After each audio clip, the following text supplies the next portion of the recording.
Precisely 6:45. This is the Sri Lanka Broadcasting Corporation. The news edited by Danushka Madhavala and read by Sharifa Tahir. Headlines. Second dose of the AstraZeneca vaccine will be given to the frontline medical workers and other security staff from today. Chinese Defence Minister will hold discussions with the Sri Lankan President and the Prime Minister today. Exit gate of the Kottava Expressway interchange will be closed from 7 a.m. this morning. Sri Lanka setting a new record for coronavirus cases for a second day, confirmed more than 1,000 new cases yesterday. Minister Keheliya Rambukwala says that the government has taken maximum measures to control the spread of coronavirus. Director General of Health Services Dr. Asela Gunawardena emphasizes that there is no shortage of oxygen needed by corona patients. A circular was issued on ensuring public service without interruption. Delhi builds makeshift funeral pyres as India COVID deaths climb. We move on to local news in detail. Chinese State Councillor and Defence Minister Wei Fenghe arrived in Sri Lanka last evening on a 3-day official visit. The Chinese Defence Minister, accompanied by a delegation of 37 high-ranking officials, arrived at the Kattanayak International Airport at 10:50 last night on a special flight B4026 of the Chinese Air Force. The Chinese Defence Minister and his delegation will be visiting the island from April 27th to 29th, Government Information Department announced. During the visit, General Wei Fenghe is scheduled to call on President Gotabaya Rajapaksa and Prime Minister Mahinda Rajapaksa. Minister Keheliya Rambukwala says that the government has taken maximum measures to control the spread of coronavirus. During the cabinet press briefing in Colombo yesterday, the minister said that all measures have been taken to control the third corona wave in the country without declaring an emergency. He said that the government is always trying to control the spread of the virus. However, he said the government has to introduce strict regulations within the next 48 hours if the people do not perform their duties. Replying to a journalist, Minister Rambukwala rejected charges that Indian nationals are not undergoing quarantine after arriving in the country. The minister said that a national debt protection institution will be set up to encourage and support small and medium-scale entrepreneurs. It will function under the Ministry of Finance. Plans have been drawn up to further strengthen the process of mediation boards. A separate mediation board is expected to be established to solve problems related to lands, finance, family problems of immigrant workers and local government institutions. State Minister of Production, Supply and Regulations of Pharmaceuticals, Professor Channa Jayasumana, said the second dose of Oxford AstraZeneca vaccine will be given from today. Accordingly, the health sector employees who are the frontline workers are expected to first receive the AstraZeneca vaccine's second jab. Exit gate of the Kottava Expressway interchange will be closed from 7 a.m. this morning. The decision was taken after 3 staff members working at the station tested positive for the virus. Exit will be only allowed to buses and ambulances. Entrance gates will not be closed. This is the Sri Lanka Broadcasting Corporation giving you the news. Continuing with more stories here at home. The Ministry of Public Services, Provincial Councils and Local Government has issued a circular yesterday to ensure the continuation of the public service without any interruption due to the prevailing COVID-19 situation in the country. The circular states that having taken into consideration the set of instructions issued by health sectors to prevent the pandemic, the provisions of the Public Administration Circular are hereby temporarily suspended until further notice. The circular issued by the Secretary of the Ministry to all relevant officials states the following. Officers serving in all public institutions may be allowed to abstain from reporting for duties for 2 working days per week, up to maximum of 8 days per calendar month, without deducting such days from their leave. Therefore, the heads of institutions can make an arrangement which is more appropriate to the particular institution. If it is required to call officers for duty for more than 3 days per week in order to maintain the service delivery without interruption, the respective head of institution can take a decision for calling officers for duty accordingly. However, every officer should be prepared to perform the tasks relevant to duties online, even on the days on which the officer is not called for duty under duty roster. Action should be taken under general procedure regarding leave of the officers who are not included in the duty roster depending on medical grounds or other reasons. Since the objective of introducing a system of duty roster is to minimize the spread of the virus, the first priority should always be given to this objective. The heads of institutions should pay attention personally for engaging the officers in their institutions in duty, adhering to health instructions. Director General of Health Services, Dr. SLBC has emphasized that there is no shortage of oxygen needed by corona patients. He has rejected a news report published in a newspaper stating that there is a shortage of oxygen for corona patients at the Kalubowila Hospital. He said that there is no shortage of oxygen at hospitals. Dr. Gunawardena said that there is no reduction of oxygen supplied by the companies and they are capable of supplying even more. He further said that he would hold discussions tomorrow morning with those companies to further streamline supplying of oxygen to hospitals. That's on local news. The main news story is brought to you by Siddhalepa Vedamahatmya. Sri Lanka setting a new record for coronavirus cases. For a second day, confirmed more than 1,000 new cases yesterday, according to Epidemiology Unit of the Health Ministry. 1,069 new COVID-19 cases were reported yesterday.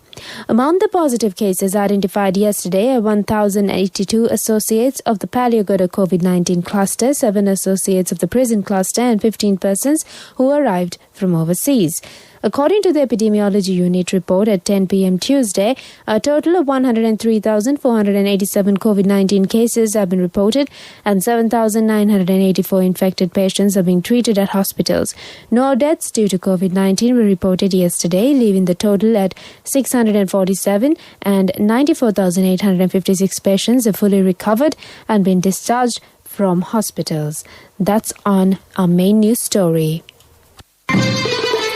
The main news story was brought to you by Siddhalepa Vedamahatmya. And on Watchlight, Minister Kehelia Ramakwela says that the government has decided to close all schools and tuition classes in the island until Friday. The decision has been taken during the cabinet meeting held yesterday. Minister Ramakwela said that all other educational institutions also should take measures to remain closed until Friday. All preschools and perivans will also be closed until Friday. World News brought to you by courtesy of the best discount in this Urdu season, People's Leasing Polybasi. Enjoy an interest rebate of 25% from People's Leasing for all the leasing facilities during this Urdu season. Call 011-206-300 for more details. Conditions apply. People's Leasing, the trusted leader. World News headlines. Delhi builds makeshift funeral pyres as India COVID deaths climb. Tensions overshadow EU vote on UK trade deal. Queen pictured resuming public duties after Duke's death. World News in detail. Crematoriums in the Indian capital Delhi have been forced to build makeshift funeral pyres as the city runs out of space to cremate its dead. Staff are working around the clock while parks and other empty spaces are also being utilized for cremations. Families have had to wait hours before being allowed to cremate their dead due to the rise in demand. Deaths have been surging in India as a second wave of infections devastates the country.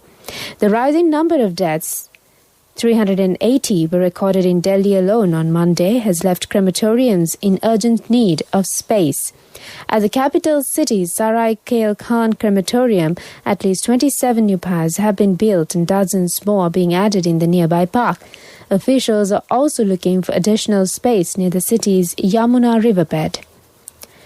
The European Parliament is expected to ratify the post-Brexit EU-UK trade deal, a key move to ensure that tariff and quota-free trade continues. The Trade and Cooperation Agreement has been operating provisionally since January. MEPs voted on Tuesday and a result is due on Wednesday. Brexit tensions remain, including a French threat of reprisals against the UK over new fishing restrictions. Northern Ireland trade is also a thorny issue. Under a separate protocol, Northern Ireland remains de facto part of the EU's single market, so goods arriving there from Britain have to undergo EU checks. Since Brexit, there has been some disruption to that trade. Finally, on world news, the Queen has been photographed carrying out official duties for the first time since the death of her husband, the Duke of Edinburgh. The monarch, who's 95, held virtual audiences via video link on Tuesday from Windsor Castle. The Queen was pictured on a computer screen smiling as she held audiences with ambassadors from Latvia and Ivory Coast who were at Buckingham Palace. 2 weeks of royal mourning following Philip's death ended on Friday. The royal family has since resumed taking part in official engagement. That's on World News. World News.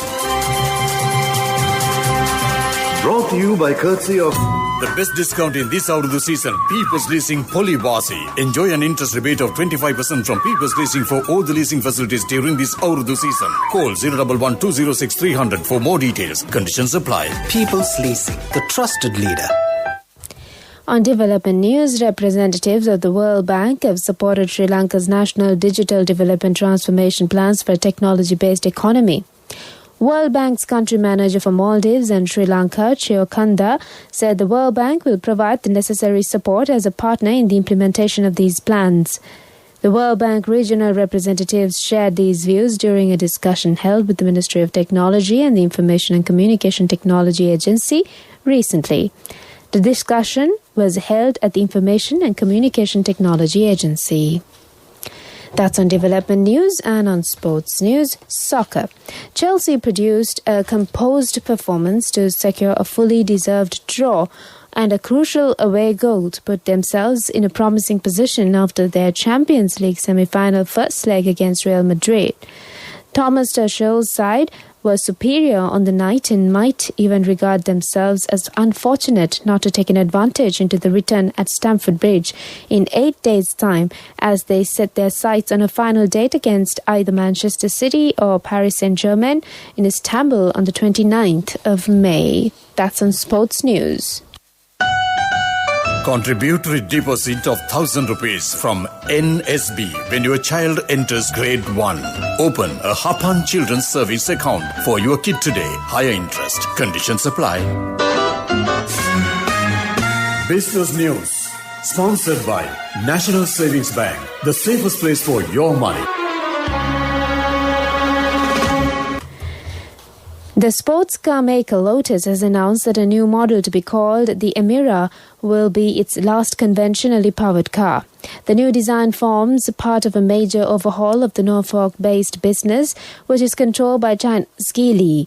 Managing Director Matt Wendell told the BBC it would form a bridge between what he called the analog cars of today and the digital cars of tomorrow. The firm wants all its models to be electric in future. The investment program orchestrated by Geely, which will see production in the UK tripled as well as expansion abroad, is expected to cost more than £2 billion. That's on Business News. Business News. Sponsored by National Savings Bank. The safest place for your money. Contributory deposit of 1,000 rupees from NSB when your child enters grade 1. Open a Hapan Children's Service account for your kid today. Higher interest. Conditions apply. And on economic news, Google owner Alphabet saw its earnings soar in the first quarter as people stuck at home in the pandemic used more of its services. Net profit jumped by 162% to a record $17.9 billion in the 3 months to March as advertising revenues swelled by a third.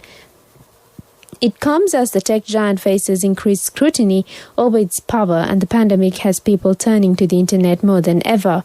The firm credited elevated consumer activity online for its results. Alphabet and Google chief executive Sundar Pichai said that over the last year, people have turned to Google search and many online services to stay informed, connected and entertained. Analysts had expected a good performance as economies around the world have continued to reopen, prompting more spending on online advertising. That's on economic news. Moving on to weather. Showers or thunder showers will occur at several places in central, Sabaragamu, southern, Uva, north central and eastern provinces and in Mullaitivu district during the evening or night. A few showers may occur in western and southern coastal areas during the morning. Fairly heavy rainfalls, about 50 millimeters, can be expected at some places in Sabaragamu, Uva and central provinces and in the Gaul and Mathura districts. General public is kindly requested to take adequate precautions to minimize damages caused by temporary localized strong winds and lightning during thunder showers. That's our weather update. Back to the headlines. Second dose of the AstraZeneca vaccine will be given to the frontline medical workers and other security staff from today. Chinese Defense Minister will hold discussions with the Sri Lankan President and Prime Minister today. Exit gate of the Kottava Expressway interchange will be closed from 7 a.m. this morning. Sri Lanka setting a new record for coronavirus cases for a second day, confirmed more than 1,000 new cases yesterday.